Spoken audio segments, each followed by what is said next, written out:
Temos conosco também o pastor Sandro. Fica de pé, querido, você já vai pregar. Já pode vir aqui, já sobe aqui, isso. Já vem aqui. Dá uma salva de palmas ao Senhor Jesus pela vida do pastor Sandro.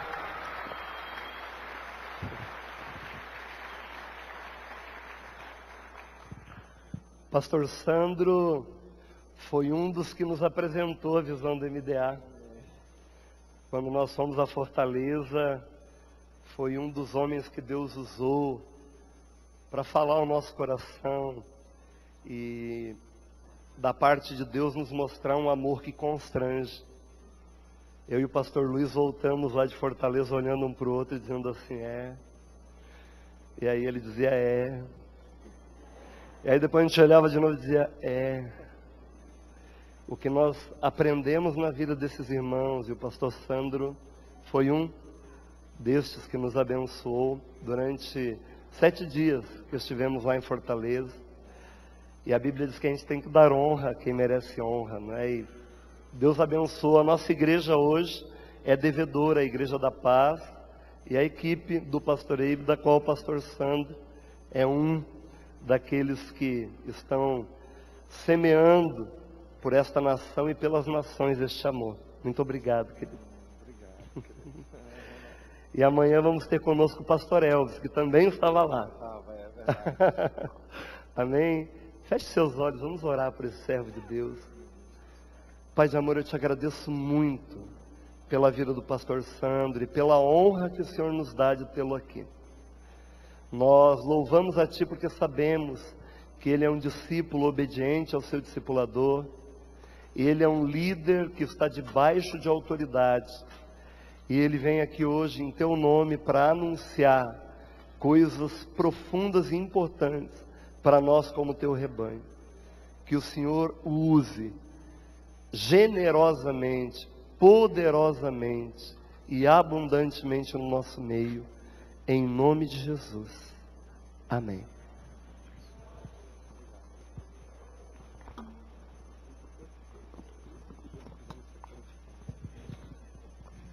Aleluia, glória a Deus. Boa noite, queridos. A paz e a graça de nosso Senhor Jesus, amém? Para mim é motivo de muita alegria e de muita honra estar com os irmãos aqui. Eu confesso que eu sou muito fã dos irmãos, sou muito fã do pastor Luiz. Depois eu posso mostrar a carteirinha do fã-clube. Mas eu quero dizer assim que eu tenho um carinho muito, muito grande. Em abril de 2006... fazia um ano mais ou menos que a gente tinha chegado em Fortaleza e nós recebemos um grupo de irmãos tão preciosos, de pastores, de líderes. E nós tivemos a honra de tê-los conosco durante uma semana, né? E o pastor Ronaldo foi me buscar ali com a pastora Elizabeth, né? Foram me buscar no aeroporto. Eu estava falando para eles quando estávamos caminhando para cá, que nós também fomos impactados com a vida dos irmãos, né? Com a disposição dos irmãos irem até lá, com a humildade dos irmãos, o quebrantamento para aprender. E o reino de Deus, o corpo de Cristo é muito rico. Nós temos muito, muito para aprender uns com os outros, amém? Os irmãos têm falado, têm aprendido muito conosco, mas nós temos aprendido muito com os irmãos, amém? Aleluia. E que alegria, né? Essa equipe entrando em Belo Horizonte, ô glória! Isso é só o começo, amém? Deus vai fazer coisas poderosas ali, amém? Os mineiros vão ser muito abençoados, amém? E os irmãos vão comer um queijo muito gostoso lá, aleluia. Glória a Jesus. Eu trago um abraço da Igreja da Paz de Fortaleza para os irmãos. Trago um abraço do pastor Eibe também, que tem um carinho muito grande, discipulador do pastor Luiz, e tem um carinho muito grande por todos os irmãos. E queremos tê-los lá em Fortaleza, amém? Queremos recebê-los lá em Fortaleza. Será uma alegria muito grande recebermos os irmãos conosco. Temos uma conferência todo ano em Fortaleza. Se aproveita para ser cheio da presença de Deus na conferência. Aproveita para ir à praia, muito bonita, tem muita praia lá, amém? Às vezes é muito difícil ser missionário ali, né, pastor Luiz, né? Tanta praia, tanta lagosta, tanto camarão, né? E a gente se esforça, né? Aleluia. Glória a Jesus. Deixa eu fazer um comercial aqui do meu papai Eibe, né? Esse é o último livro do pastor Abe, e eu faço questão de falar com você sobre esse livro. Eu peço perdão que eu não trouxe muitos. Chama-se O Coração do Bom Pastor, e aqui tem lições práticas de como você pode cuidar bem das suas ovelhas. Os pastores não são somente o pastor Luiz, né, o pastor Daniel, as pastoras, os pastores dessa igreja. Cada líder de célula é um pastor, cada um dos irmãos. Então nós, como pastores, né, desse rebanho que Deus nos concedeu às nossas mãos, para nós cuidarmos, nós temos que cuidar muito bem das nossas ovelhas, amém? É um livro fantástico, foi lançado agora, durante a nossa última conferência, em junho, lá em Santarém. Querido, eu gostaria de compartilhar uma mensagem da palavra de Deus com você. Pastor Luiz, eu creio que já ouviu falando sobre esse assunto, pastor Daniel também, mas eu creio que é tão relevante para todos nós. Eu gostaria de compartilhar com você sobre algo que mexe conosco como igreja, que mexe conosco como pastores, como líderes de célula, como discipuladores, como membros da igreja local. É o fato de nós sermos uma igreja que sabe acolher as pessoas e que sabe cuidar bem das pessoas.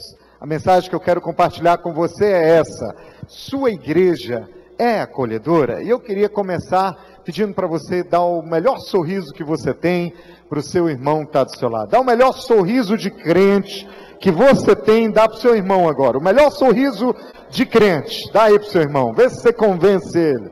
Aleluia. E aí, irmão, convenceu? Então nós vamos combinar o seguinte: às vezes, quando a gente escuta algo, quando a gente escuta uma coisa, a gente memoriza bem. Mas quando a gente escuta e fala, a gente memoriza muito mais, assimila muito mais. Amém?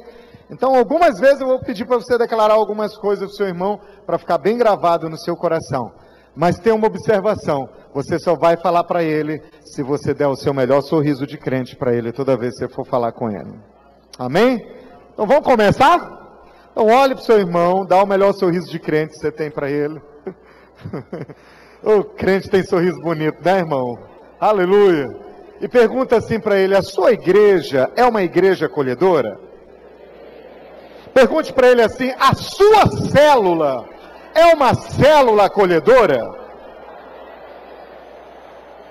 E agora dá outro sorriso maior ainda, porque essa é mais forte. Pergunta para ele: e você? Você é uma pessoa acolhedora? Agora pega a mão do seu irmão, cumprimenta ele e diga: eu quero cumprimentar você, porque eu olho para você e vejo que você é uma pessoa acolhedora. Amém, querido? Você crê isso sobre o seu irmão? Então dê um forte salva de palmas para Jesus. Amém?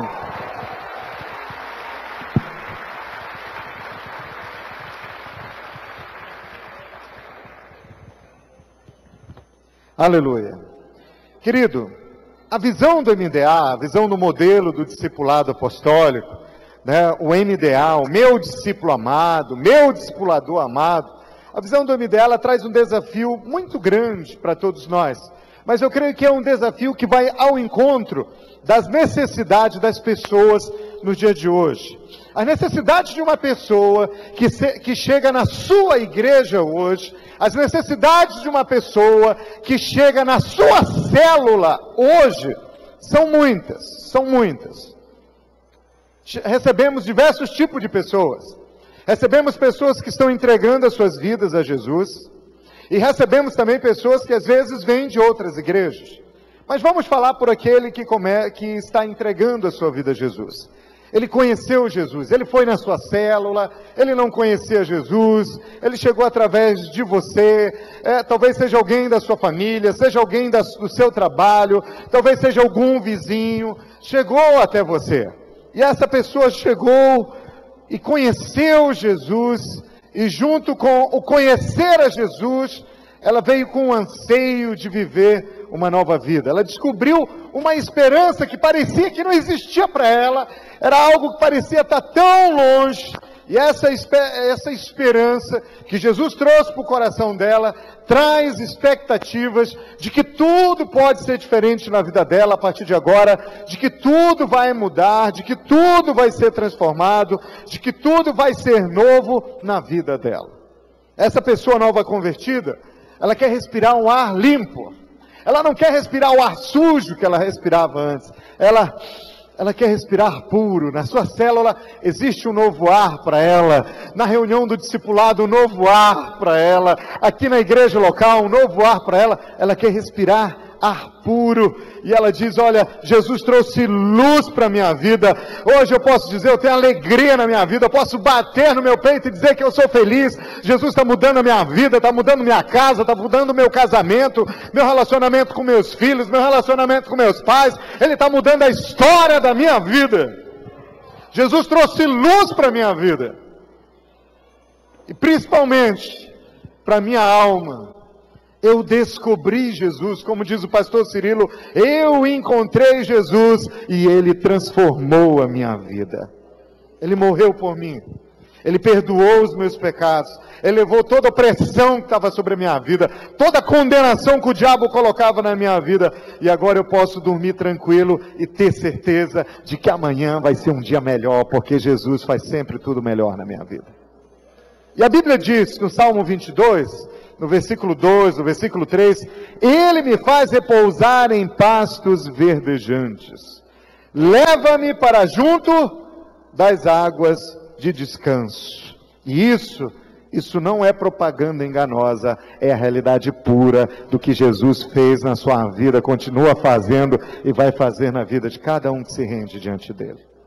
Então no coração, entenda uma coisa, no coração de quem nasceu de novo, no coração de quem entregou a vida a Jesus, expectativas existem. Finalmente, ela está na sua célula, e ela diz, finalmente, eu encontrei o lugar que eu sonhava encontrar. Eu encontrei o meu lugar. Inclusive tem gente que vai à célula.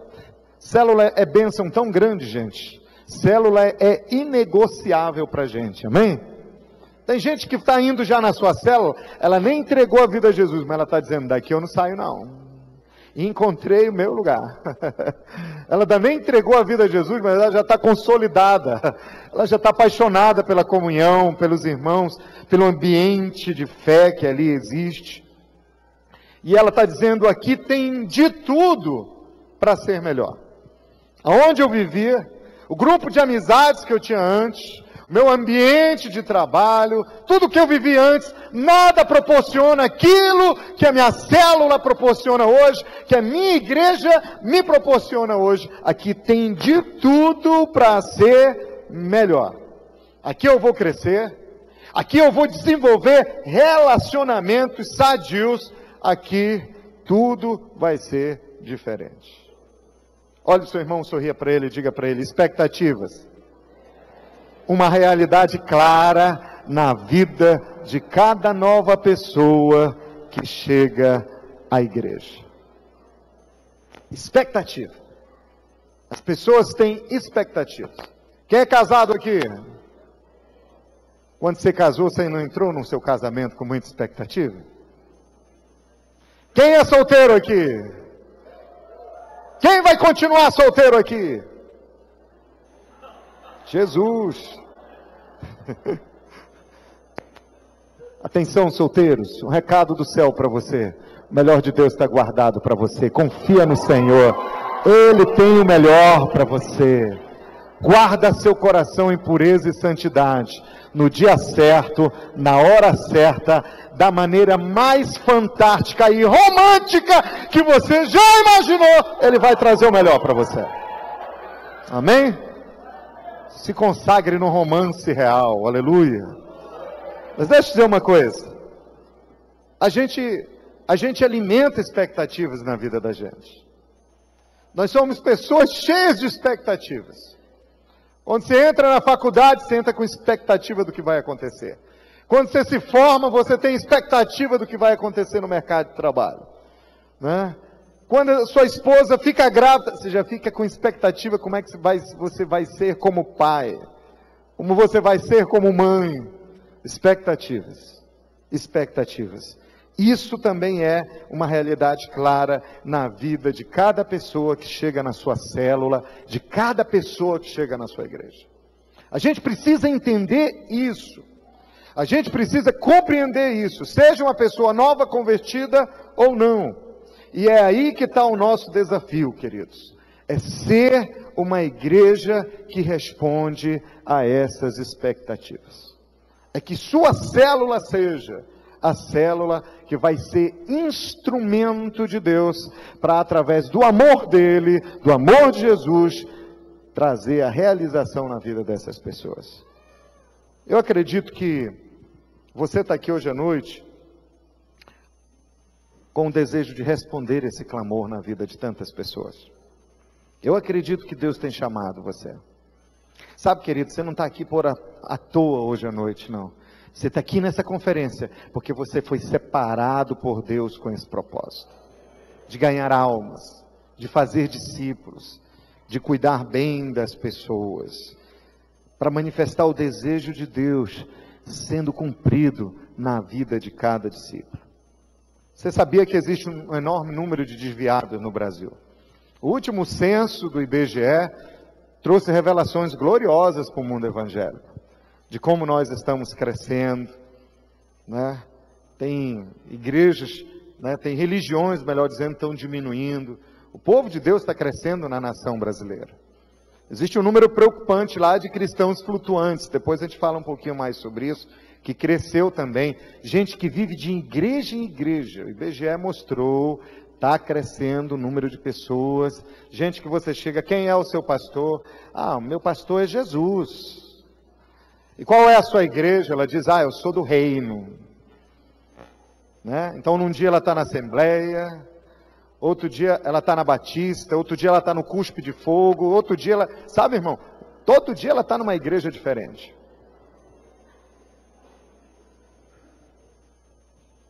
Só que existe um número muito grande de desviados no Brasil. Pesquisa do IBGE também mostra isso. Alguns dizem que são mais de 30 milhões, eu não tenho o número exato. E pesquisas, elas mostram os fatores que mais desanimaram as pessoas na fé. E eu quero compartilhar um pouquinho dessas razões que têm levado muitos a desanimarem na fé, a desviarem, para a gente não cair no mesmo erro. Amém? Olha para o seu irmão e diga para ele, isso aqui é uma vacina. Faz assim. Isso aqui é uma vacina. Agora aplica nele. Tchum!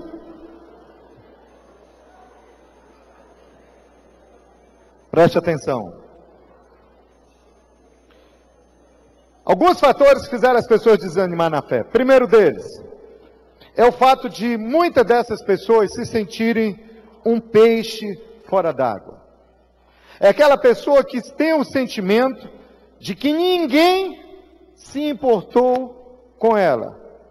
Essa pessoa entrou e saiu da igreja, ninguém falou com ela, o tempo passou e ela não conseguiu ali dentro da igreja desenvolver relacionamento. Você vê como a célula é tão importante, querido? Como o discipulado é tão importante, o que a gente tem na célula? A gente tem relacionamentos. Às vezes na grande multidão, eu congreguei por muito tempo numa igreja, né, um tempo que eu morei numa outra, eu não era obreiro, era um cristão, e por motivo de trabalho, eu mudei para uma outra capital no Brasil, congreguei numa igreja maravilhosa, a palavra, tudo na igreja era maravilhoso, uma igreja enorme, tinha mais de 800 pessoas, e eu tinha um bom emprego, eu tinha carro, eu ficava atrás das pessoas, olha, eu tenho carro, alguém quer sair comigo para ir na pizzaria? Eu não conseguia desenvolver um relacionamento, amizade com ninguém. No meio da multidão, eu me sentia tão só. E às vezes tem gente que sente um peixe fora d'água. Ela acha que ninguém se importa com ela. Quem aqui já se sentiu um peixe fora d'água alguma vez na sua vida? Você já foi no aniversário em que você é o convidado do convidado? Vem cá, meu precioso, você que canta bonito. Vem cá. Irmão, está atrás dele. Vem com ele. Vem cá. Vamos fazer um teatrinho aqui, rapidinho. Tchan, tchan, tchan, tchan, tchan. Oh, brincadeira. Vem cá. Como é seu nome, querido? Flávio e Alessandro. Muito bem. Está aqui o Alessandro e está aqui o Flávio. Eu vou falando, vocês dramatizam. Vocês têm que ser ator. Tá bom? Fica aqui. Meu Deus, é conosco. Aleluia. Eu fiquei animado com esses dois. Negócio seguinte. É Alessandro e o Flávio. Então tá. O Flávio estava muito triste. Sabe por quê? O Flávio estava triste porque... Como é o nome da sua esposa? Yolanda. Cadê a Yolanda? A Yolanda viajou. A Yolanda tem uma avó que mora lá no Rio Grande do Sul. E a bisavó, irmã, é só drama, tá, irmã? É só... A gente está criando uma história, em nome de Jesus, isso não vai acontecer o lado ruim da história, só o lado bom. Mas a bisavó dela foi para o céu. Só que deixou, irmão, 750 mil...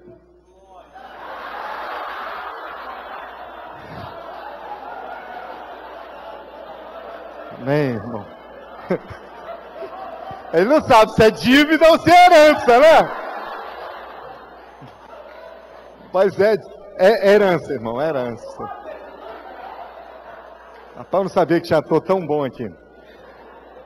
E aí ela teve que viajar, uma para cuidar do enterro da bisavó, e também para oficializar, ela é bisneta única, 750 mil de herança. Mas você ficou triste. Você ficou triste? Feliz com os 750. E triste, porque está com saudade da esposa. A ênfase é a saudade. É mais importante você sentir saudade dela do que comemorar com dinheiro. Você está com saudade, mas está triste. Está triste porque pense num homem triste quando fica sem a mulher. Então o Flávio ficou muito triste. O Alessandro viu a tristeza do Flávio e disse: Flávio, você está tão triste. Flávio, o negócio é o seguinte, Flávio, vamos quebrar com essa tristeza? Vamos no aniversário? Olha, a irmã Dioneia, uma irmã muito preciosa. Você conhece a Dioneia? Tem Dioneia aqui, tem? Não, né? Dioneia. A irmã Dioneia, esposa do Firmino, você conhece? Não, não conhece. É o seguinte, é aniversário dela hoje à noite. Vão comigo lá no aniversário? Porque a gente fica junto, você faz companhia para mim, aí a gente conversa, para sair essa tristeza. Ele insiste, até que o Flávio resolve aceitar. Eles combinam 8 horas da noite, tá tudo combinado. Aí eles combinam e dizem o seguinte: a gente se encontra na frente do prédio, lá do apartamento, 8 horas. Tá bom, eu vou no meu carro, porque aí eu volto mais cedo para cá, não tem problema. Muito bem, vai um para o lado, vai um para o outro. Aí chega o Flávio no carro dele, na frente do prédio. Vem no carro, Flávio. Aí o Flávio olha para um lado, olha para o outro. Cadê o Alessandro? Ele não vê o Alessandro. Ele fica olhando no relógio, dá 8 horas, dá 8h10, dá 8h20. Quando dá 8h40, o telefone dele toca, é o Alessandro no celular. Oi, Flávio, tudo bem? Rapaz, eu estou te esperando há muito tempo, Alessandro. Pois é, tu nem sabe. A minha vizinha que mora no apartamento da frente do meu, o marido dela é representante comercial, viaja muito, ela está no 9º mês de gravidez, nem sabe, deu dor de parto na vizinha. E eu e a minha mulher tivemos que levar ela para o hospital, o menino quase nasce no banco de trás. Eu já estou deixando ela aqui com a sogra já chegou, e aí daqui do hospital eu e minha mulher vamos para aí. Mas não é bom você ficar na rua aí, você pode ser assaltado aí na frente. Então, querido, vai lá e toca a campainha, e entra e me espera. Eu disse: mas como? Eu não conheço ninguém. Você diz: não, você toca a campainha e fala para a Dioneia que você é meu amigo. Estou chegando, desliga o celular, ele vai lá na campainha e toca. Blim, blum. Quando ele chega lá, a Dioneia aparece e olha para ele: pois não, o que o senhor quer? Agora imagina, ele chega lá, ela não conhece, mão vazia, não tem um presente na mão. Ele diz: a senhora é a dona Dioneia? Ela disse: sim, sou eu.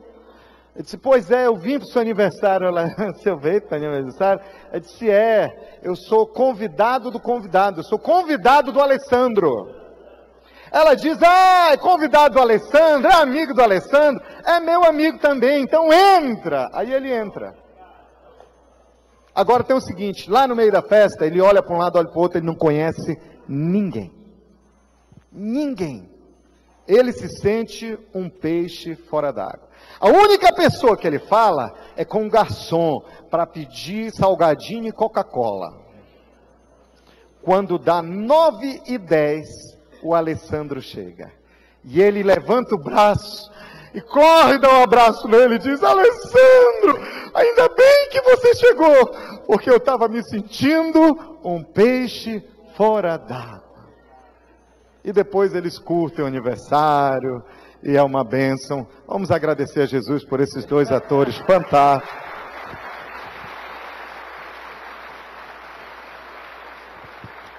Agora vai lá e toma posse dos 750 mil, irmão.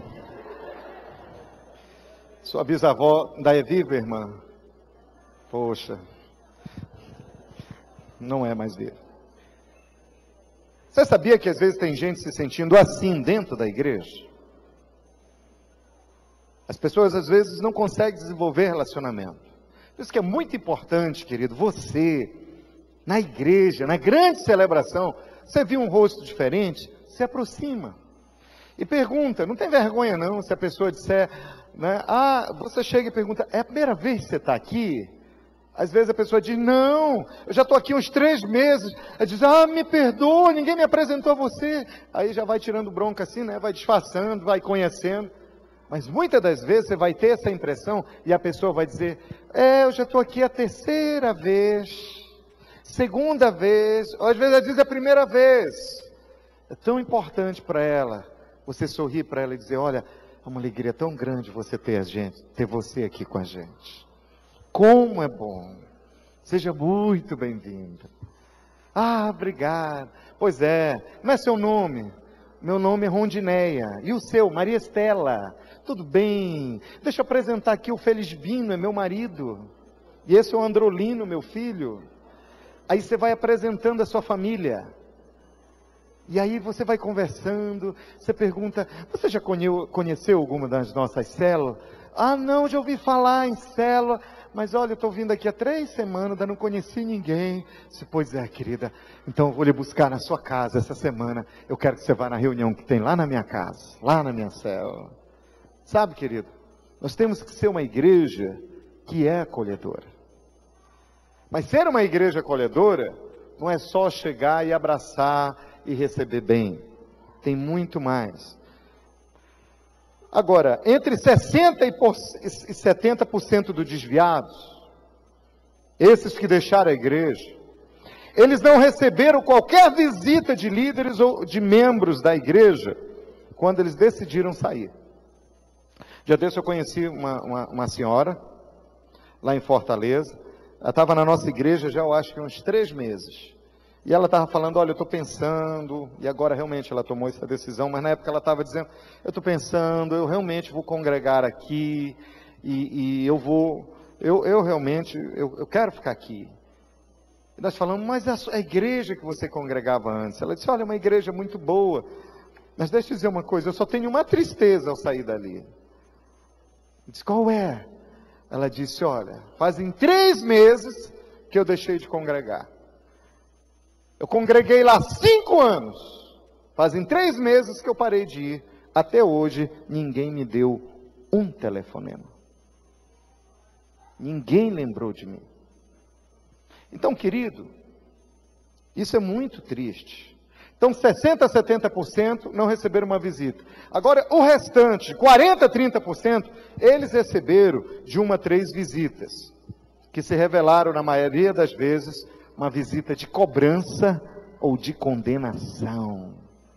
Seu desviado, seu sem vergonha, pecado tomou conta. Você não tem vergonha, não? Está todo mundo falando de você, né?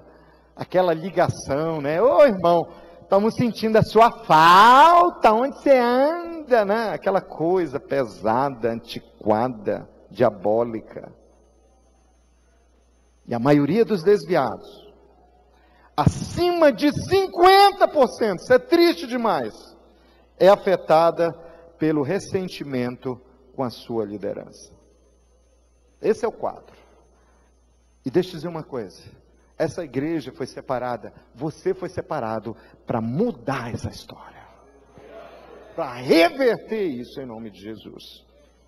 Então nós nos deparamos com um fator desafiante, que é dar acolhida e ser instrumento de realização de Deus na vida de cada uma dessas pessoas. Eu gostaria de avaliar com você alguns aspectos na vida da igreja local, na vida da célula, que são extremamente importantes para que uma igreja, para que uma célula se revele como uma igreja que é acolhedora, como uma célula que é acolhedora. Em primeiro lugar, é uma igreja apaixonada por Jesus e que tem um espírito de fé autêntico. Onde eu coloco igreja, você pode colocar célula também, porque a célula é a igreja no lar.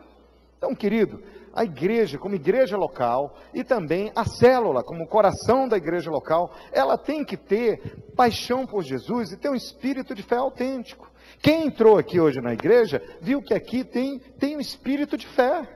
Meu irmão, que tempo de louvor vibrante, né? Na hora da adoração, todo mundo orando, todo mundo clamando, gente chorando.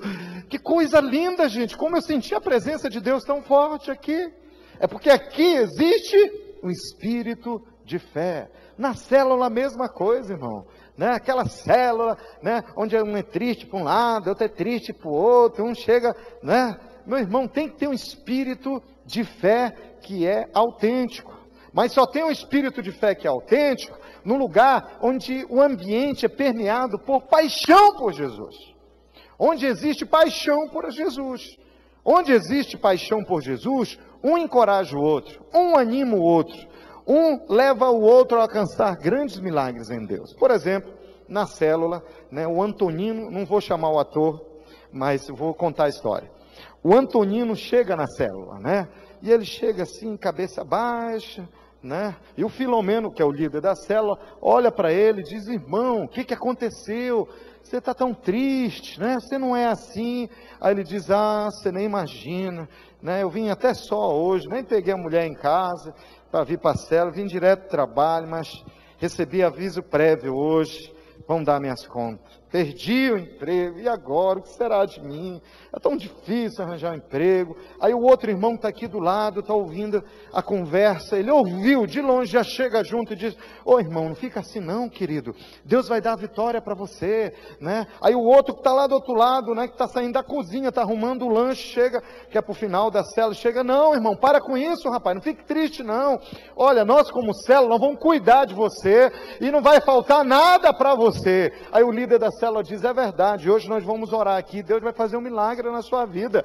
Aí lá vem uma irmã chamada Antonieta e diz: irmão, deixa eu te contar uma história, isso aconteceu comigo, eu perdi o emprego, mas sabe, quando eu estava assim, eu me senti tão triste como você, eu senti uma voz falando comigo, eu tenho a impressão que era o Espírito Santo de Deus, e ele disse assim: olha, não fique triste, comece a me louvar e a me glorificar, porque o fim do emprego não é o fim da sua vida, eu sou maior na sua vida. E ela disse, e me veio uma intrepidez, irmão, me veio uma coragem, né? E todo mundo sabia que eu tinha perdido o emprego, e eu saí lá no corredor da empresa cantando: eu sou de Jesus, eu sou de Jesus, eu sou de Jesus, tchan, tchan, tchan, tchan, tchan. E eu saí levantando as mãos, e onde eu chegava eu dizia: glória a Deus, como é que você está? Eu estou bem, está faltando alguma coisa para você? E eu falava: irmão, o Senhor é meu pastor, e nada me faltará. E meu irmão, você nem sabe, olha, aconteceu que, olha, demorou uma semana e eu arranjei um emprego melhor, muito melhor, ganhando 2 vezes mais. Então, irmão, se uma porta se fechou, Deus vai abrir uma outra melhor para você. Aí todo mundo: amém, é assim. É besteira minha, né? Ficar triste, né? Irmão, você tem que ter um espírito de fé. Ajoelha logo aí. Aí ele ajoelhou lá no tapete da sala. E meu irmão, todo mundo colocou a mão na cabeça dele, oraram, intercederam. Rapaz, e depois louvaram. Rapaz, ele ficou tão animado. Quando deu 10 horas, ele chega em casa cantando: aleluia, glória a Deus. A mulher diz: amor, o que aconteceu? Porque você está feliz assim? Eu perdi o emprego. Ele disse: amor, que loucura é essa? Você perdeu o emprego? Ele foi explicar e disse, mas nós vamos ter uma atitude de fé. E aí passou um mês, passou 2 meses, 4º, 5º mês, acabando o salário-desemprego, o irmão louvando a Deus, glorificando a Deus. Toda semana, quando ele ia para a célula, meu irmão, a bateria dele era renovada. Mas teve um dia que acabou o último salário-desemprego. E ele foi para a célula,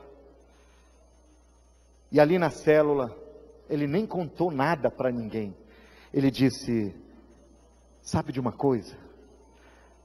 Eu não vou pedir para todo mundo orar por mim. Eu vou só praticar o que me ensinaram aqui. E naquela célula, ele começou a cantar, ele começou a louvar. De noite, ele agradeceu a Deus. De manhã, 7h30 da manhã, o telefone dele toca. Ele acordou, né? Aí era uma prima dele. Disse, escuta, você já arranjou emprego? Ele disse, não. Eu disse, pois é. Aqui na empresa que eu trabalho, um supervisor foi demitido. E eles estão atrás de alguém que tem o seu perfil. E eu indiquei você. Você podia estar aqui às 9 da manhã para uma entrevista? Ele disse, minha irmã, eu vou agora. E ele foi. E quando ele chegou lá, fizeram uma entrevista com ele. E disseram, amanhã mesmo você começa. E ele nem perguntou quanto ele ia ganhar. Ele queria trabalhar. No outro dia ele teve a grata surpresa. Ele ia ganhar 4 vezes mais. Na outra semana ele estava dando testemunho na célula. Foi fácil para ele? Não foi. Foram 4 meses angustiantes. Mas ele não ficou com a cabeça baixa, porque tinha uma célula que ensinou princípios de fé para a vida dele. Sabe, querido, as células que mais crescem, as células que mais multiplicam, são as células que têm um espírito de fé, onde tudo dá certo, onde todo mundo é curado. Me lembro da célula do Denis, né? Uma irmã chegou e contou para a esposa dele, discipuladora, que ela estava com câncer, que era do tamanho de uma laranja, próximo na região abdominal. Muito triste, a irmã disse, posso falar para o meu marido, para nós nas células orarmos? E ela disse, eu estou um pouco com vergonha, mas pode. Aí o marido dela, o irmão Denis, pegou e ligou para todo mundo da célula, disse, reunião de emergência da célula. Todo mundo correu para a célula à noite, todo mundo preocupado. Irmão Denis, que aconteceu uma reunião de emergência, todo mundo, ele disse, porque a nossa irmã tal, né, não, ele falou assim, não irmão, realmente, é uma situação séria. Ele disse, mas por quê? Ele disse, não, o negócio é o seguinte, eu quero só dizer para os irmãos que a nossa célula está com câncer. Aí todo mundo olhou, a nossa célula com câncer? Como assim? Aí ele foi explicar, disse, não, nossa irmã está com câncer, nós somos um corpo só uma parte do corpo está com câncer e o resto do corpo está com câncer. Então a partir de hoje nós vamos orar e nós vamos fazer uma escala de jejum aqui, nós vamos orar e jejuar pela nossa irmã. A irmã voltou ao médico para fazer cirurgia, ele disse, eu quero só fazer um exame prévio que é para a cirurgia ser melhor. Quando ele procurou na ultrassom, o câncer, o tumor havia desaparecido. Você sabe por quê? Porque ela congregava numa célula que tem um espírito de fé. Esses dias lá em Fortaleza, uma irmã que estava cheia de nódulos nas pregas vocais. Quem canta aqui sabe que isso é terrível. E ela é do Ministério de Louvor, ela descobriu por acaso, porque ela passou num concurso muito bom. Quando ela foi fazer os exames de saúde para começar a trabalhar, constataram esses nódulos nos exames. E disseram, olha, você não vai assumir sua vaga no concurso por causa da enfermidade. E ela falou para a médica, mas eu canto. Ela disse, se você canta, você vai fazer cirurgia, depois você não pode mais nem cantar. Ela chegou da célula, a mãe dela contou para todo mundo na célula, os irmãos da célula disseram, nós vamos começar a orar e jejuar por você. Meu irmão, quando ela voltou para fazer cirurgia, garganta limpa, no telão da igreja apareceu as pregas vocais delas antes e depois da cura, porque ela estava numa célula que tem um espírito de fé autêntico e pessoas apaixonadas por Jesus. Olha para o seu irmão, sorria para ele e diga, essa é a sua célula.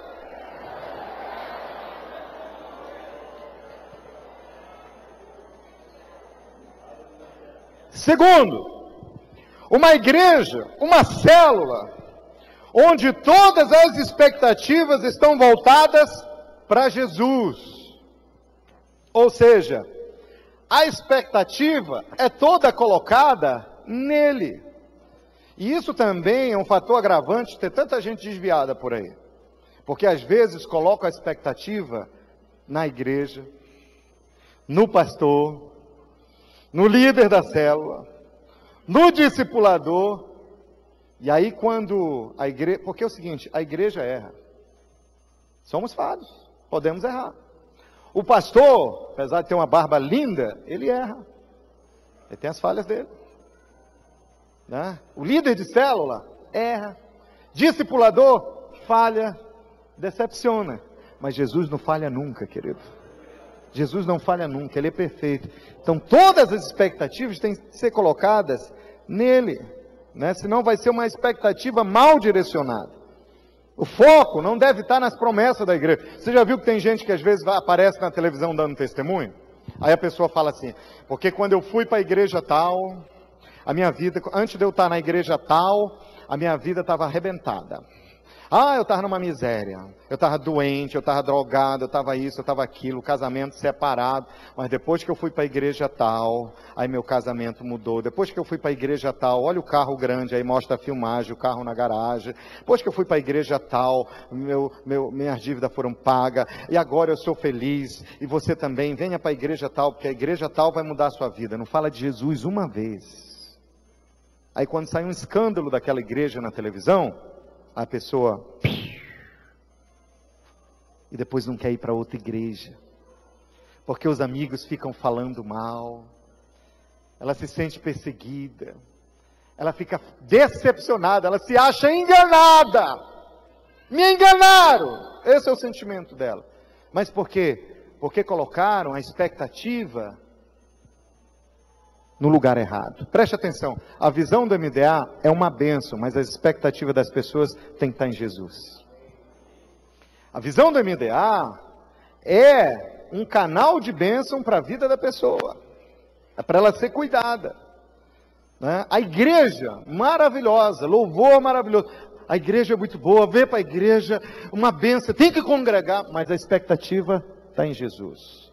O pastor, bonito, simpático, sarado, boa palavra, expectativa em Jesus. O líder da célula, carinhoso, amoroso, mas expectativa em Jesus. O discipulador cuida, zeloso, telefona, o sonho dele é ver o sonho daquela pessoa sendo realizado, o sonho de Deus realizado na vida dela, mas ele está lá para dizer, olha, eu estou com você, para o que deve é, mas ele está sempre assim, ó, mas olha para cá, eu quero te ajudar. Você tem que ficar sempre olhando para Jesus. A célula que é acolhedora, a igreja que é acolhedora, ela faz todo mundo ficar olhando para Jesus. Se o discipulador errar, ela não sai. Se o líder de célula falhar, ela não sai. Se ela não gostar de alguma coisa que o pastor fez sem querer, mas fez, né? E ele nem sabia que ela tinha ficado ofendido, né? Mas ela não sai. Sabe por quê? Porque ela está apaixonada por Jesus.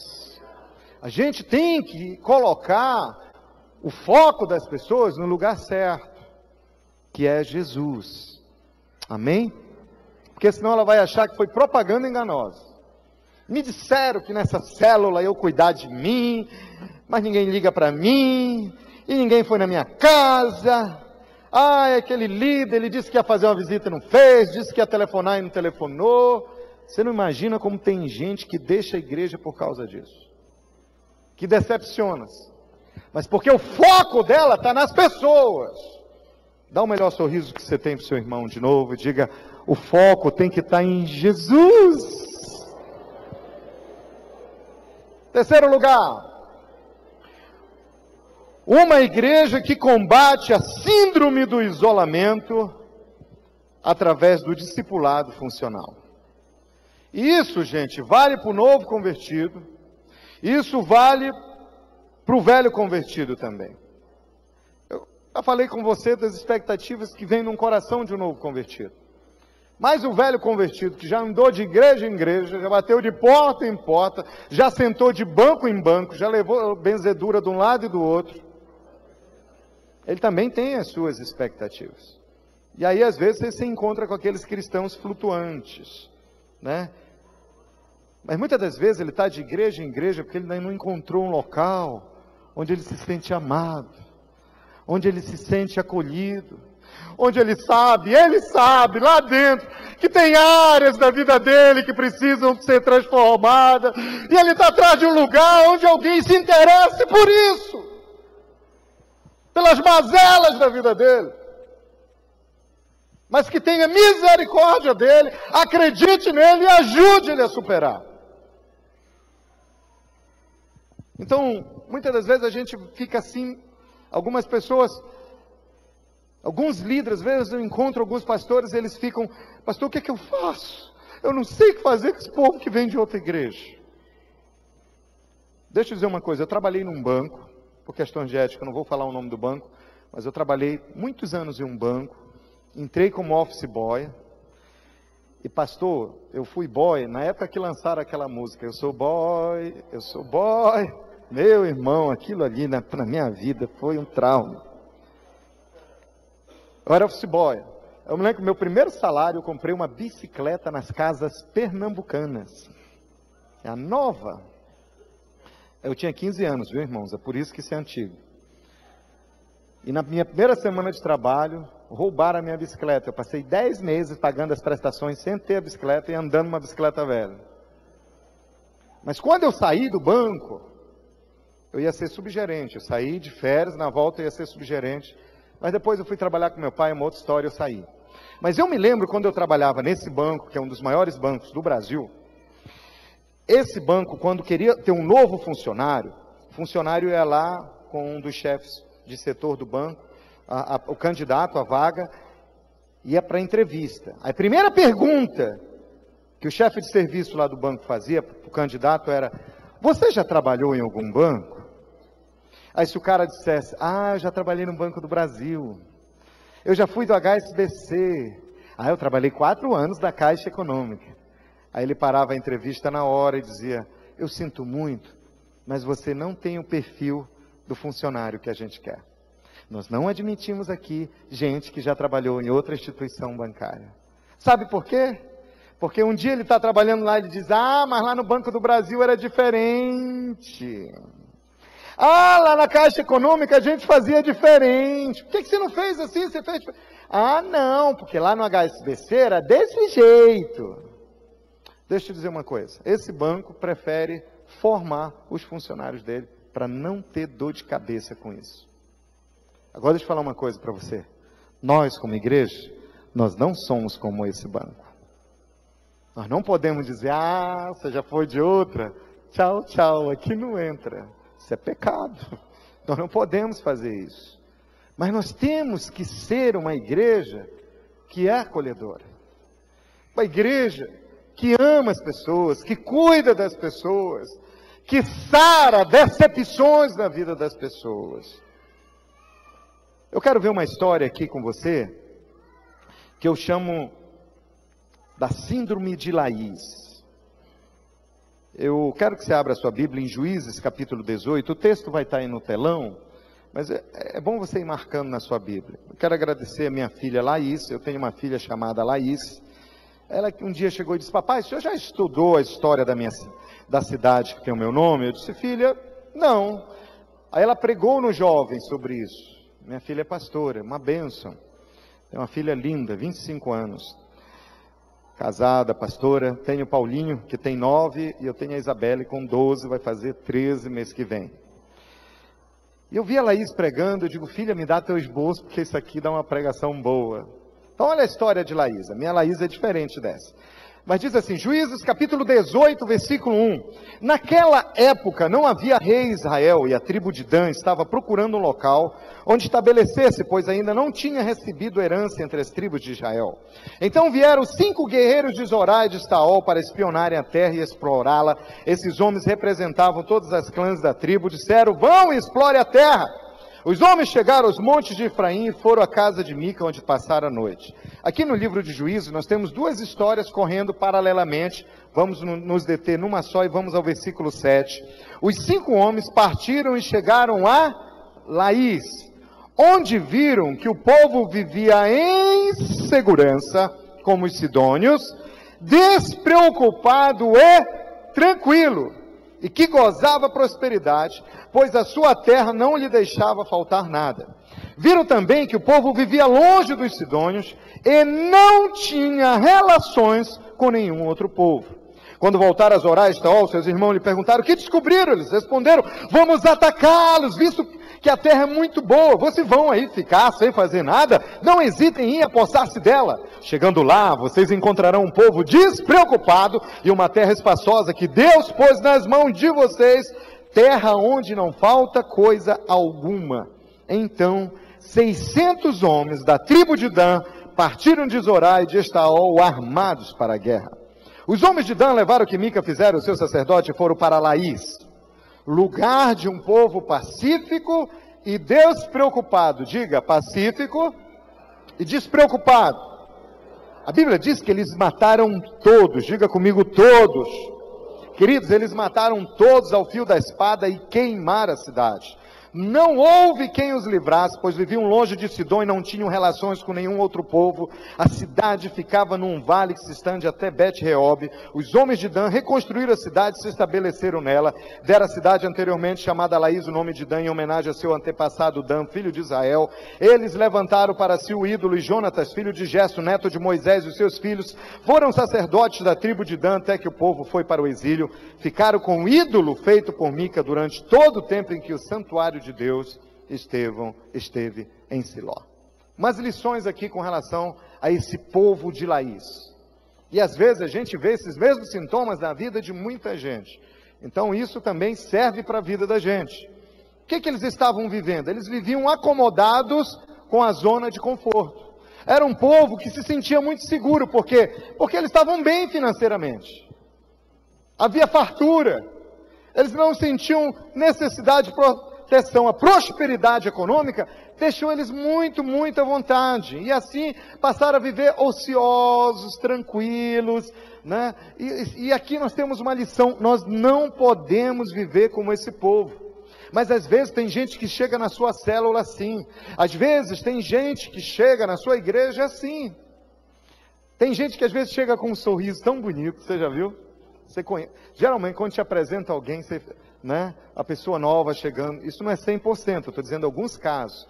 Uma pessoa chega com um sorriso tão bonito, tudo bom, tudo bem, mas lá dentro está tão ruim. É tipo aquela senhora que foi no culto com 3 criancinhas e estava adorando a Deus na hora da adoração. O amor de Jesus é maravilhoso, o amor de Jesus é maravilhoso. Só que ela foi com 3 filhinhos, 2 gêmeos e o terceiro um pouquinho maior. 2 de 5 e 1 de 7. E os meninos ficavam guerreando, um beliscando o outro. Já viu o menino assim, né? Lá no Ceará diz que ficava arengando um com o outro. E aí ela lá, cantando, o amor de Jesus é maravilhoso. Aí ela dá um cascudo no menino. Tchum! O amor de Jesus. Quieta, menino! É maravilhoso. Tchum! O amor de Jesus é maravilhoso. Tchum! Vou dar com mais força. O amor. Às vezes tem gente que está vivendo assim. O cara vai saindo de casa, a mulher está passando, né, a roupa dele, a camisa dele, né? Aí o menino cai, ela corre, quando volta a camisa está queimada, aí eles entram no carro, vão para a igreja, porque você queimou minha camisa. Ela diz, é porque você não me ajuda com as crianças. Aí ele diz, quem manda querer ter tanto filho, eu queria ter 2, você quis ter 4. E aí ele diz, mas isso é coisa da tua mãe, não fala da minha mãe, sua sogra é uma benção. Vamos parar, quando a gente voltar para casa, a gente continua essa conversa, a gente está na frente da igreja. Sai do carro, chega com os irmãos da porta, paz do Senhor, irmão. Por fora está uma beleza, mas por dentro. E às vezes quando você se aproxima dessa pessoa, às vezes ela vê a igreja como um clube social. Ela vai para o culto como quem vai para um clube social. Ela vai para a célula, é um grupo de amizade. Mas é um grupo de amizade com Jesus, onde a vida dela vai ser transformada, é verdade. E essa pessoa diz, por que eu tenho que ir adiante? Por que eu tenho que me envolver Por que eu vou ter que expor as minhas vezes? Melhor dizendo, expor os meus problemas. Por que eu vou ter que me expor? A Bíblia diz que esse povo não tinha referencial. Eles eram como os sidônios. Quem eram os sidônios? Os sidônios eram um povo imoral e idólatra. Esse povo vivia isolado. A Bíblia diz que eles não desenvolviam relacionamento com ninguém. Por quê? Porque eram muito cheios de si e achavam que não precisava de ninguém. E sabe, querido, viviam numa ilha, sozinhos, e também não demonstravam preocupação com ninguém. Como ninguém se preocupava com eles, não se preocupavam com ninguém, ninguém se preocupava com eles. Mas deixa eu dizer uma coisa, querido, nós não podemos viver assim. Nós precisamos ter vínculos profundos uns com os outros. Eu creio que aqui todos são discipulados. Mas, meu irmão, se você ainda não tem um discipulador, deixa eu falar uma coisa, carinho, para você. Reflita nisso, querido. Você ser um discipulador, você está vivendo isolado. Você está vivendo sozinho. Né? Eu me lembro de uma história de uma pessoa, né? Olha só como discipulado, porque discipulado é instrumento de bênção, é uma bênção, é um instrumento de Deus para cura e proteção. O cidadão está lá no trabalho, aí ele liga para o discipulador e diz: meu discipulador, me ajuda. O que está acontecendo aí, Ernesto? O nome dele é Ernesto. O discipulador dele é Honorário, né? Meu discipulador Honorário. Fala, Ernesto. Esse rapaz trouxeram uma secretária nova aqui para a empresa. Rapaz, ela é muito sensual. Ela é uma Dalila vezes 10. Ela passa por mim, ela usa um perfume forte, doce, que embriaga. E quando ela passa por mim, ela diz: oi, chefinho. Ela passa se esfregando em mim. E ele disse: eu me arrepio todo. Você ora por mim, porque eu amo a minha esposa. Eu sou um homem de Deus. E tem mais. Ela se veste tão mal. Ela chega na minha mesa e diz: o senhor chamou? Aí o decote dela, terrível. Ele disse: não, vamos orar.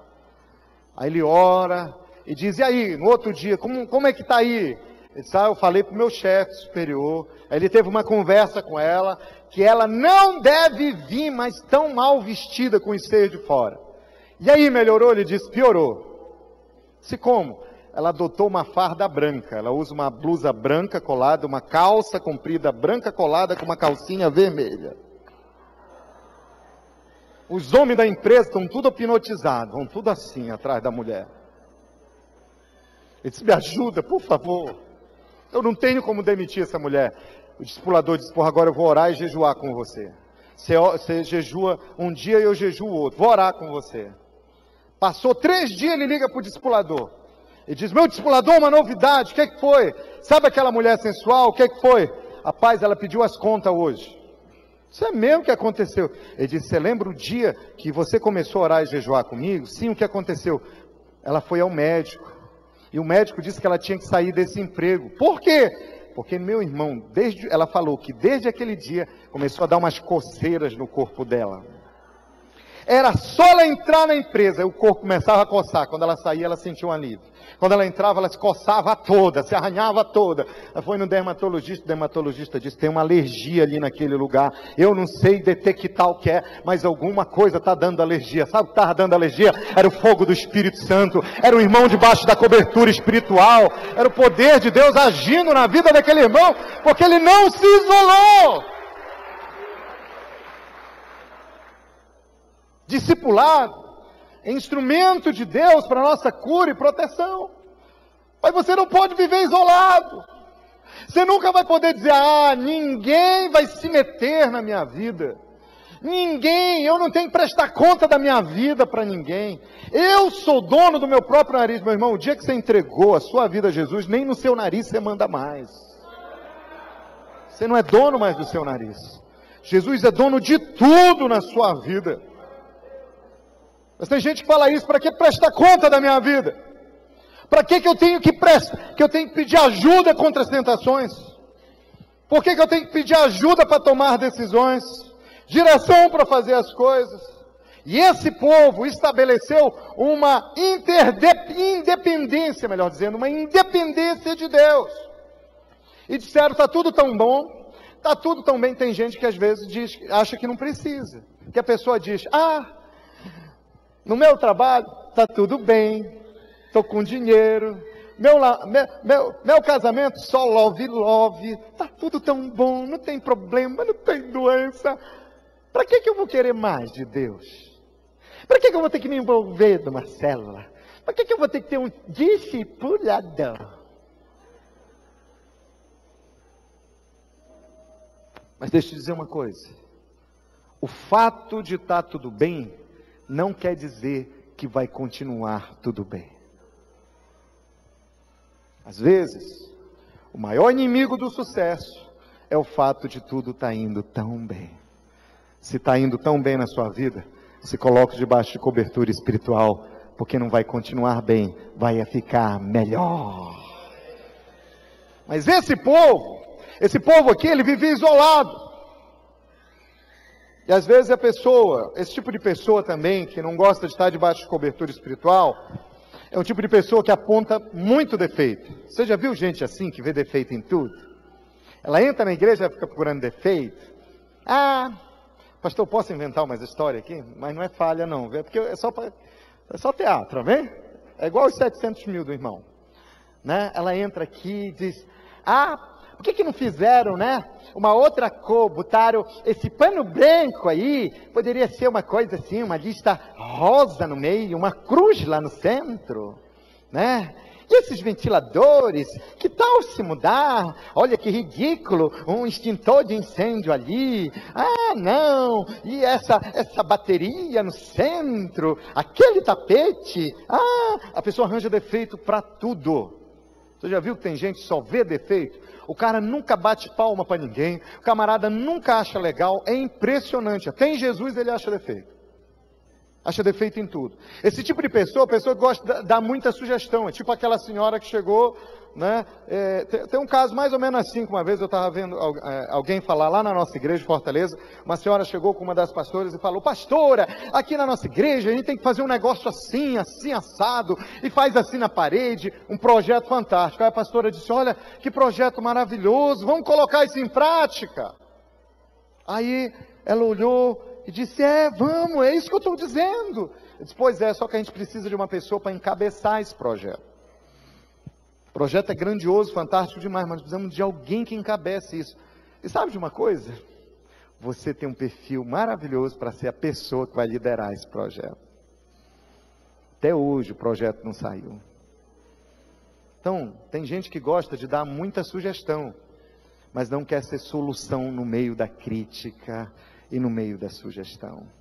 Esse tipo de gente é gente que faz muito pouco, mas quer receber muito de Deus na sua vida. Cobra, mas sabe por quê? Porque está sem cobertura, está vivendo isolado. Eles viviam desguarnecidos. Vou terminar aqui. Eles não fechavam as portas da cidade, não faziam reparo nos muros. Por quê? Porque achavam que ninguém ia invadir, que ninguém ia fazer. O muro rachou, não, é tudo tão em paz, tudo tão tranquilo, tão próximo. Para que gastar dinheiro nisso? Para que investir na segurança? Para que eu vou ter uma proteção de uma cobertura espiritual na minha vida? A Bíblia diz em Juízes 18:7 que nenhuma autoridade havia sobre eles. E o resultado da história é que eles foram vencidos facilmente. Gente, quando você olha na Bíblia, uma cidade ela era tomada por um exército de 3 mil homens, 5 mil homens, 10 mil homens, 30 mil guerreiros, 50 mil guerreiros, 100 mil guerreiros. Essa cidade foi tomada por um exército de 600 homens. Eles mataram todos e tocaram fogo na cidade. Por quê? Porque quem vive nessa síndrome, isolado, sem cobertura espiritual na sua vida, é facilmente derrotado pelo inimigo. É derrotado. Sabe o que é que vence isso? É uma igreja que é acolhedora. É a sua célula acolhedora, querido, que é a resposta de Deus para vencer essa síndrome do isolamento. A célula que faz o peixe nadar e não se sentir um peixe fora d'água. Sabe, querido, como isso é tão precioso. A igreja acolhedora, a célula acolhedora, ela escuta o anseio de cada pessoa. E sabe, nós como discipuladores, nós temos que ouvir os sonhos dos nossos discípulos. fazer eles pensarem qual o chamado de Deus para a vida deles, qual a área que eles sentem aptidão. Às vezes dentro da nossa célula a gente tem gente com tanto dom para o louvor, para a adoração, tanto dom administrativo, tanto dom para oração, mas às vezes a pessoa fica ali. Mas nós precisamos descobrir os dons das pessoas. E depois ter um trilho de liderança muito claro que leva a pessoa naquela direção. Isso é muito importante. E por último, mais importante, uma das coisas mais importantes, né, é ter uma liderança acolhedora. É ter uma liderança acolhedora. Uma célula só vai ser acolhedora se a liderança dessa célula for acolhedora. Uma igreja só vai ser acolhedora se a liderança dessa igreja for acolhedora. Acolhedora. Quando é que a gente se torna acolhedor? É quando a gente coloca as coisas, ou melhor dizendo, é quando a gente coloca as pessoas na frente das coisas, queridos. Onde as pessoas são o mais importante. Quando isso se torna prioridade na vida da gente. Eu vou contar 2 histórias e vou encerrar. Sobre liderança acolhedora. Dia desses, o pastor Ibe chegou de viagem, nosso pastor. Era uma viagem longa, fazia tempo que ele estava viajando. Aí quando ele voltou, tivemos 2 cultos. E gente, nosso culto termina meio-dia. E aí quando termina o culto meio-dia, todos os pastores querem ir para casa, né? A gente tem que voltar à tarde, agora nós estamos com 5 cultos. Quando terminou o culto, o pastor mandou um recado para os pastores e obreiros, disse: eu quero reunir com todo mundo. E aí cumprimenta todo mundo, irmão, já era quase 1h da tarde, todo mundo com o estômago, com uma angústia estomacal, aquela fome. Aí o pastor Ibe chega: ô irmãos, vamos reunir. Nós nem deixamos ele falar, nós já fomos falando com ele. Todo mundo queria ir embora, né? A gente tinha, nos próximos dias, nós tínhamos um evento com o pastor Cirilo. E era um evento grande. E aí nós pensamos, ele quer reunir com a gente sobre o evento do Cirilo. Aí um levantou a mão e disse: é sobre o evento do Cirilo? Está assim. O outro disse: está assim. O outro disse: está assim. Falamos bastante sobre o evento do Cirilo. Tudo certo, tudo certo. Ele disse: legal, que bom que o evento do Cirilo está tão organizado. Fico tão feliz de ter cuidado de tudo, mas esse não é o assunto. Aí nós falamos: sim, qual é o assunto? Ele disse: deixa eu contar uma história para vocês. Eu estava em Belo Horizonte. Olá, equipe de Belo Horizonte. E lá eu estava numa conferência, depois reunido com um grupo de pastores. E todos esses pastores falaram o seguinte, eles disseram: olha, nós tivemos uma experiência igual. Todos nós crescemos muito. Fomos lá em cima. E depois todos nós, perdemos muita gente. Foi um crescimento fantástico, violento, rápido, empolgante. E depois nós fomos perdendo praticamente todo mundo. A gente não entende porque isso aconteceu. Aí o outro voltou e disse: isso aconteceu comigo também. O outro aconteceu comigo, mas foi por causa disso. Aí um lá atrás, humildemente, levantou a mão e disse: pastor, eu quero dizer porque isso aconteceu com a gente. E nisso, gente, eu acho que já era mais de 1h30 da tarde. Ele contando a história. O pastor lá levantou a mão e disse: sabe por que isso aconteceu? É porque nós não amávamos as pessoas. As pessoas não eram importantes para a gente. Os números é que eram empolgantes para a gente. E aí o pastor Ibe começou a chorar. Mais de 1h da tarde. Ele tinha chegado de madrugada de viagem, estava até aquela hora na igreja.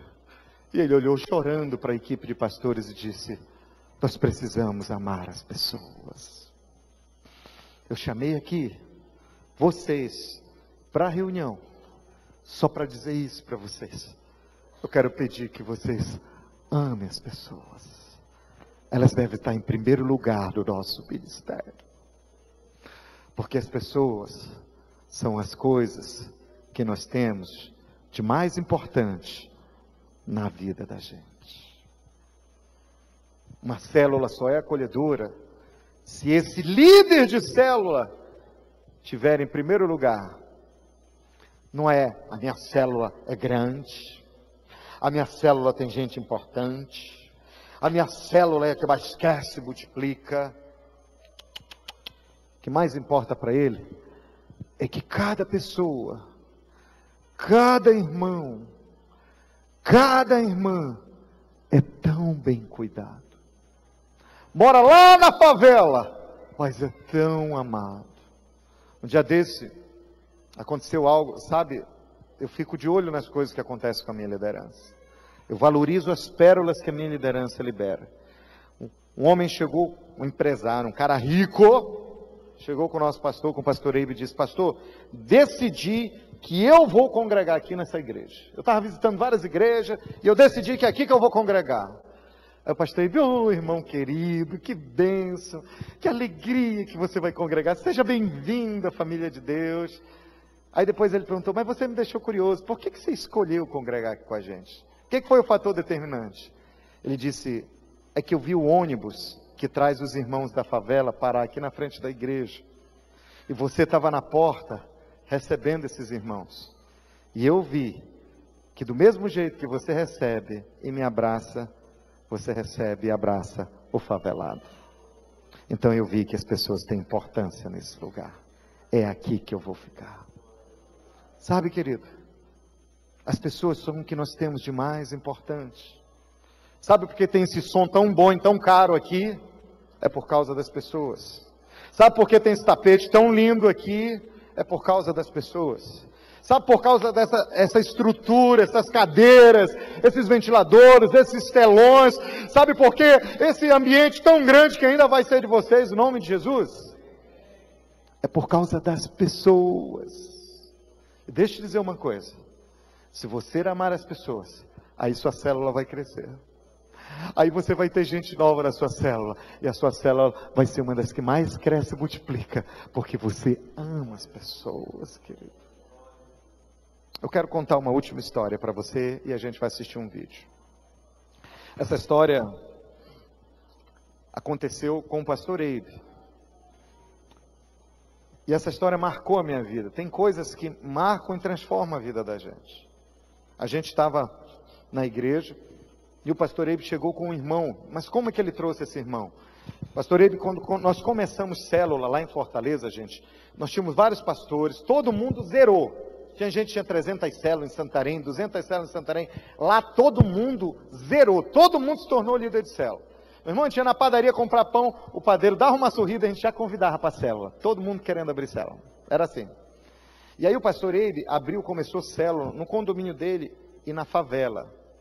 Tá? Depois de um ano ele já tinha 18 células que saíram dele.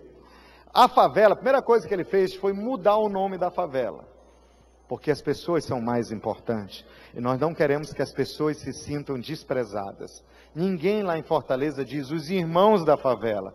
São os irmãos do bairro popular. Primeira coisa que ele disse: ó, ninguém vai chamar isso aqui de favela não. Nós vamos chamar de bairro popular. Hoje você fala com os irmãos que moram lá e pergunta: onde você mora? Ele tufa o peito e diz: eu moro no bairro popular. E lá no bairro popular ele tinha um discípulo, o Marcelo. E o Marcelo, querido, Marcelo tinha problema com bebida, com drogas e teve uma caída. E um dia o pastor Eibe foi lá, antes do Tadel, visitar os irmãos, visitar o discípulo dele, Marcelo. Quando ele chegou na casa do Marcelo, lá dentro do bairro popular, a família do Marcelo disse: o Marcelo não está, pastor, olha, com vergonha, disseram, ele está no bar, está bebendo. Lá dentro do bairro popular da favela, o pastor Eibe foi lá, disse: Marcelo, ô Marcelo, teu lugar não é aqui. Marcelo disse: vem não, pastor. Marcelo, você é tão precioso para Jesus. Você não presta, pastor, você não devia estar aqui. E eu não presto. Disse: claro, querido, você presta, você é uma pessoa preciosa, nós te amamos.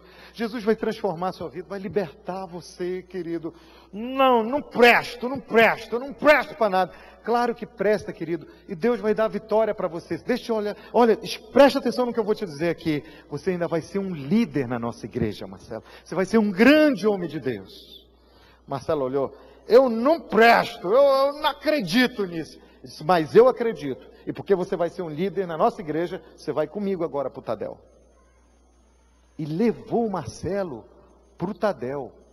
Colocou o cara bêbado, fedorento de bebida, mal vestido, dentro do carro e levou ele para o Tadel, que é reunião de líderes, gente. Você já viu o cara bêbado, né, meu irmão? O cara quando bebe, né? ele fica valente, mulherengo e paga todas. Ele fica milionário, né? Ele muda. E o Marcelo lá dentro do Tadel começou a falar muito alto, chamar muita atenção. Aí antigamente a nossa igreja, a parede era só madeira, assim, encruzilhada assim, de madeira, né? E formava um negócio bonito, mas quem estava do lado de fora enxergava quem estava dentro. E quem estava dentro enxergava quem estava pregando. Aí pegaram o Marcelo e levaram lá para fora. Aí o Marcelo sentou lá, aí assistindo o Tadel. Aí eu fui dar uma volta, que eu faço isso para ver se não tem criança andando. Cheguei lá fora, encontrei o Marcelo sentado assim, né, numa calçadinha. Digo: ô Marcelo, como é que vai você, querido? Você por aqui, tudo bem? Ele disse: não tá bem não, tá mais ou menos. Meu irmão, quando ele falou isso, eu tomei 3 doses. Eu disse: por que, Marcelo? Não fala assim. Ele disse: porque eu não presto.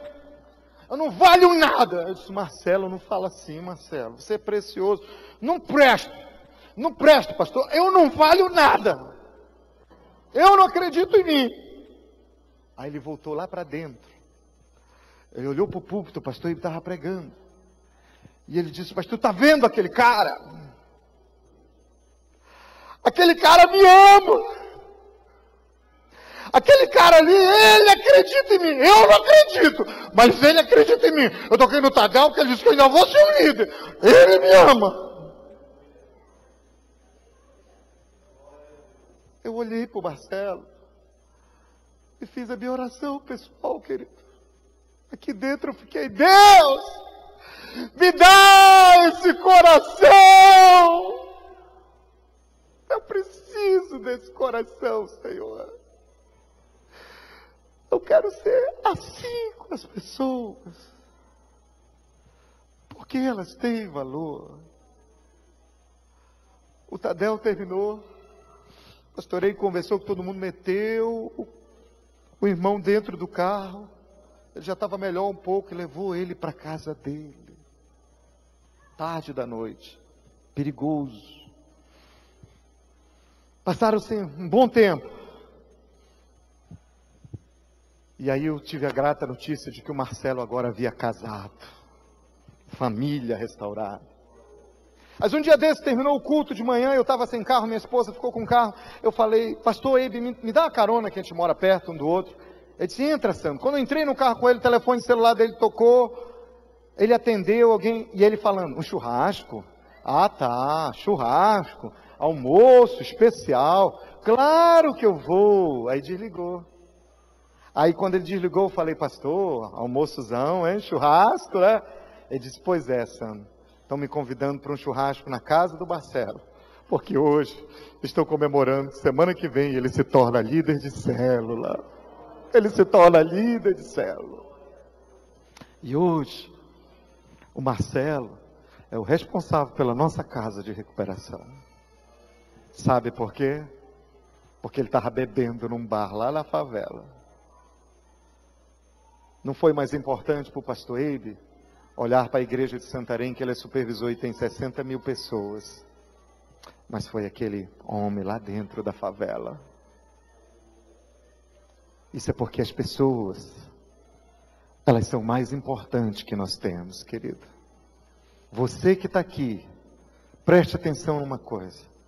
Deus tem levantado você como um crente acolhedor, como discipulador acolhedor, como líder de célula acolhedor. Nós somos uma igreja acolhedora, que recebe as pessoas, que cuida das pessoas, que ama as pessoas, que faz elas olharem para Jesus, que estamos dispostos a dar do nosso tempo, do nosso dinheiro, do nosso descanso, da nossa vida.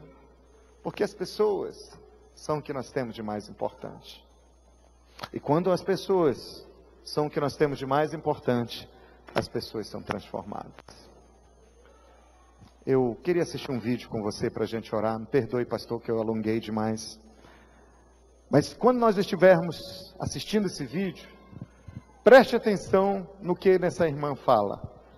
Ela fala que a célula fez ela se sentir, fez ela notar que ela tinha importância, que ela era tão importante. Se a gente puder apagar as luzes para enxergar melhor. Irmão, tem uma hora que esse áudio ele faz, é o vento. Não te preocupa não, tá? Deixa ele um pouquinho alto para a gente entender bem o que ela fala. Aleluia.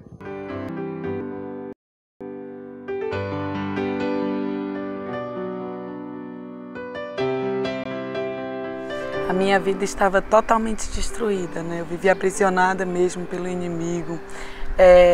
Vivia em bebedice, né?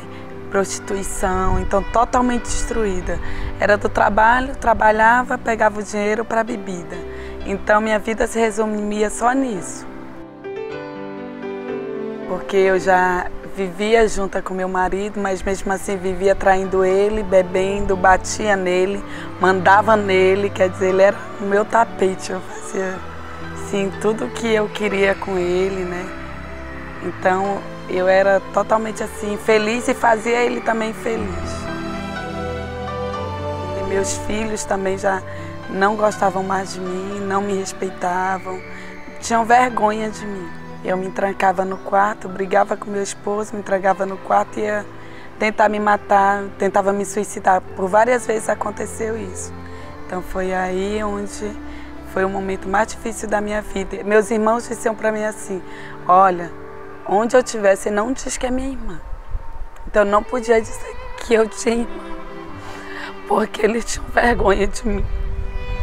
A minha mãe disse que não dormia mais à noite, diz que vivia preocupada, achando que qualquer momento ia aparecer uma ligação dizendo que eu ia estar morta, né? Porque eu passava noite e noite bebendo, brigando e não ligava mais para minha família, né?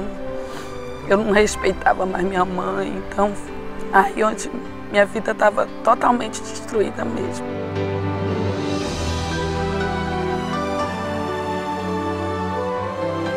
Então meu esposo começou a trabalhar em uma padaria, onde lá trabalhava a Aline Canté. Então ela começou a nos convidar para conhecer a Igreja da Paz. E eu tive várias resistências, assim, eu não queria, eu dizia, não, eu já tenho igreja, não preciso de outra igreja não. E mesmo assim ela continuou insistindo. Houve um dia que eu passei a noite toda bebendo, eu e meu esposo, e no dia seguinte a gente já tinha gastado o dinheiro todo, não tinha dinheiro nem para comer. Aí meu esposo disse assim, Ellen, o pastor Canté nos convidou para almoçar na casa dele, vamos lá? Eu disse, vamos, nós não temos o que comer mesmo, né? Aí nós fomos, almocei na casa dele e tivemos um momento de comunhão e o pastor falou, olha, para a igreja, o ônibus passa aqui às 5 horas. Duas irmãs vieram, me receberam desde o ônibus e me acompanharam, me receberam com muito amor. Então isso foi o que mais me impactou na Igreja da Paz, né? Porque eu fui recebida com muito amor. Então fui, sentei, assisti o culto todinho, né? Aí teve o apelo, né? Então ali eu já tinha falado para o meu esposo, olha, um olhou para o outro, vamos lá na frente, né? Então nós fomos e fomos totalmente assim acolhidos, né? Deus foi transformando nossa vida de imediato mesmo. Naquela época, né, quando eu conheci Jesus, a gente morávamos numa favelinha, cheio de bequinho, morávamos em 2 cômodos, assim que só era quarto e sala e banheiro. Não tínhamos nada em casa. E passou uns 2 meses, a gente foi morar em uma casa maior, em um bairro já um pouco melhor. Aí, dali para cá, hoje, né, nós moramos num apartamento que tem 3 suítes, enorme mesmo, onde a gente faz nossas comunhões. A gente casou na Igreja Paz, né, a gente casou logo com 1 ano de convertido, antes de 1 ano a gente casou, né, casamos. Hoje eu sou líder de célula, meu esposo líder de célula, né, sou líder supervisor de setor. Então, desde ali em diante, Deus só tem mesmo acrescentado nas nossas vidas.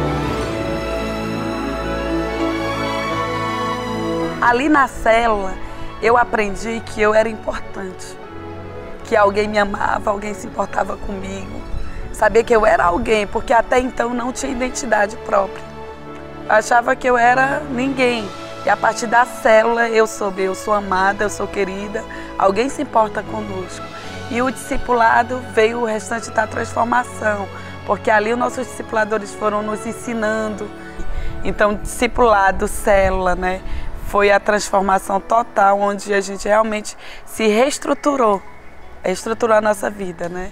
Tanto financeira como emocional, né? E para a honra e glória do Senhor Jesus, nós temos nossa vida transformada. Hoje, eu sou líder de célula, tenho várias discípulas, também trabalhamos com casais, né? E tem um trabalho missionário também na cidade do Ipu, né? Onde a gente também está fundando a igreja lá. Então, eu estou indo também lá como missionária, discipular as pessoas lá. Tem sido uma corrida santa, né? Discipular as pessoas, sou discipulada, vou para a célula, tenho célula de quarta a sábado, né? Venho para a igreja, sou obreira do acolhimento e ainda assim vou e faço o trabalho missionário. É o que tem me feito feliz, trabalhar para Jesus. Então Deus só tem restaurado toda a minha família. Hoje nós somos um casal realmente restaurado, né? Hoje existe respeito. Hoje nós conseguimos nos falar: oi, meu amor, tudo bem? Como você está? Antes não era só através mesmo de grito. Não existe mais isso na minha casa, para a honra e glória do Senhor Jesus. Nós temos realmente nosso casamento restaurado, nós temos respeito um pelo outro, né? Estamos sempre autodiscipulando um ao outro. Sempre que alguém erra, pisa assim, a gente vai lá e conserta, pede perdão, porque antes nem acontecia isso. Eu tenho até falado assim no meu discipulado, né? Não tenho o que falar, nós não brigamos, nós não vamos, né? Graças a Deus, assim, a gente vive na paz do Senhor em casa, né? Um sentimento de amor, de agradecimento, né? De paixão mesmo por Jesus, porque Ele tem transformado a nossa vida, tem restaurado a nossa vida, né? Nós hoje somos totalmente restaurados por Jesus, mas eu sei que isso é só o começo.